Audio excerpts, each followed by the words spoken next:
It's interesting, isn't it, with Haaland? It doesn't seem to strike it with huge power, but it has that penetration. Yeah. And you know. What makes him so good? He's got everything. Yeah. He's got everything you want as a striker. And I wouldn't even say a modern-day striker. You know, you could put him into our generation. I mean, we were laughing today.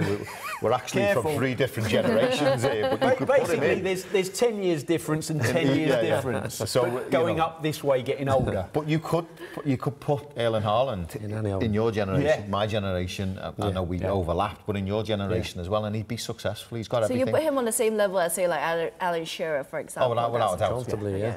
Without a doubt. I mean, he's good in the air, he's got pace, he's physical. Would you say he's got more than Alan Shearer? Has he got more?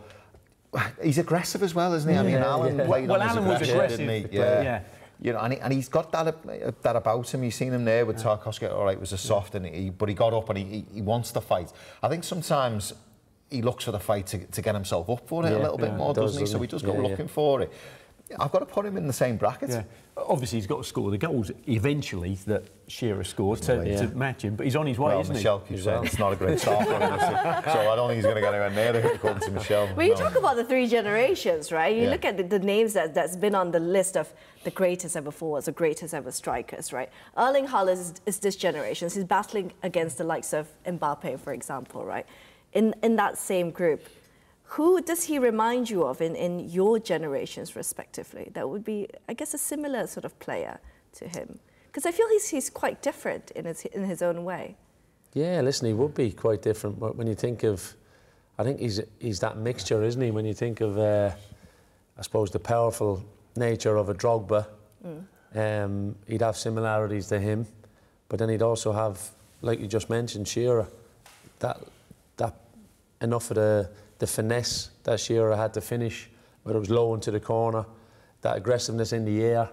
It's a great question, to be honest, because when I was thinking there, when he goes through one-on-one, I just fancy him all the time. I just don't. I know he's had an opportunity there. He's got stuck under his feet for probably 3. Yeah, so you know that is going to happen.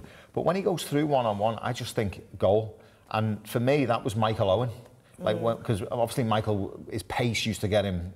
You know, clear of defenders, and he'd go one-on-one with the keeper. But I'd always fancy Michael. He's got a bit of that about him as well. But then he's got the aggressiveness. He's got the different, you know, attributes to score different types of goals with Shearer. He's got the physicality of Drogba. He's a bit of everything, isn't he? Yeah. So I would say I don't think there's ever really been anything quite like Erling Haaland. No. I would say unique. Like Alan didn't have the pace, did he? No. Shearer didn't have the pace that he's got. You know, Michael didn't have the physicality. You know, talk about one-on-one. Ian Rush, I would say, from my era, Ian Rush, you would always expect him to score. Yeah, Rushy, he's got a bit of Rushy. But Rushy wasn't a physical player. No, or great in the air. Yeah. I mean, he can do everything. In that sense, if he does continue to achieve, as we'd expect him to achieve at City, if he has that longevity in his career, as you would when you come to label world's greatest, right? Do you think one day he'll actually supersede all these great names that we're talking about right now as the world's greatest? He'll put himself in the conversation, in the equation. Yeah. You know, and the team he's playing and the way they've evolved as well. You know, again, he's going to score 2. Should have had hat-trick. You're right. Should have had 5, really. Yeah. You know, he's getting chances game after game after game, and as long as they keep evolving and it keeps suiting him, he's going to keep scoring goals. You know, so I think you're going to put him in the equation without doubt. Yeah.